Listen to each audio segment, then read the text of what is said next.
বিরতির পর স্বাগত। 10 বছর পূরণ হলো মন কি বাত অনুষ্ঠানের। আজ এই মন কি বাত অনুষ্ঠানে মেক ইন ইন্ডিয়ার বিভিন্ন বিষয়ের উপর জোর দিয়েছেন প্রধানমন্ত্রী নরেন্দ্র মোদীর রেডিও অনুষ্ঠান মন কি বাত, যেখানে তিনি বিভিন্ন বিষয় নিয়ে আলোচনা করেন, জনগণের উদ্দেশ্যে বার্তা দেন। এদিন মন কি বাত অনুষ্ঠানের শুরুতেই প্রধানমন্ত্রী নরেন্দ্র মোদী বলেন, আজকের এই অনুষ্ঠানটি আমার কাছে অত্যন্ত আবেগঘন। মন কি বাতের এই যাত্রায় কোটি কোটি শ্রোতারা আমার সঙ্গে ছিলেন, যাদের বরাবর সমর্থন পেয়েছি। তারা দেশের প্রতিটি কোণ থেকে বিভিন্ন তথ্য সংগ্রহ করে দিয়েছে। মন কি বাত অনুষ্ঠানে 10 বছর পূর্তি উপলক্ষে আজ দেখা গেছে বিভিন্ন জায়গায় একাধিক কর্মসূচির আয়োজন করা হয়েছিল। বিশেষ করে রাজ্য বিজেপির সমস্ত নেতৃত্বরা, এমনকি রাজ্যের মুখ্যমন্ত্রী, তিনিও মন কি বাত অনুষ্ঠানে অংশগ্রহণ করেছেন।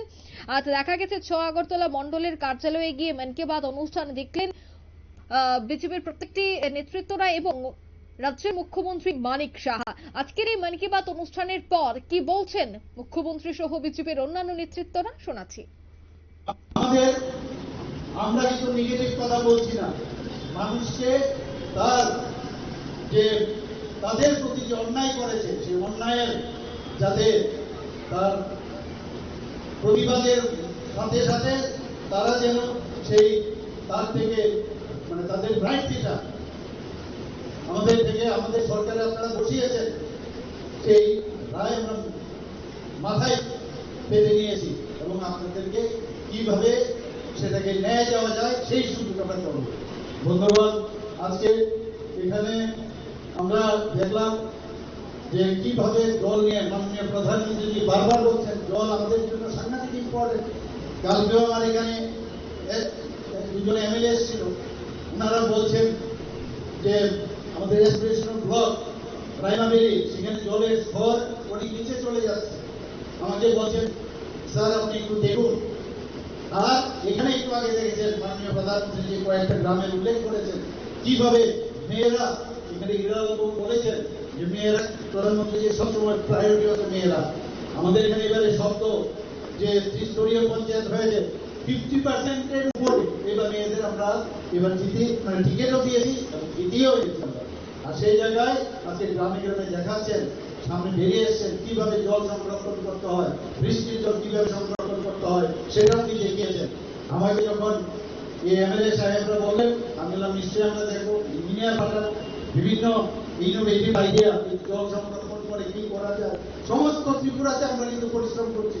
আমরা 563 কোটি টাকা এই যে ত্রাণ দেওয়ার ক্ষেত্রে আমরা অলরেডি আমাদের বাজেট থেকে আমরা কিন্তু সেটা ঘোষণা দিয়েছি বিধানসভা থেকে।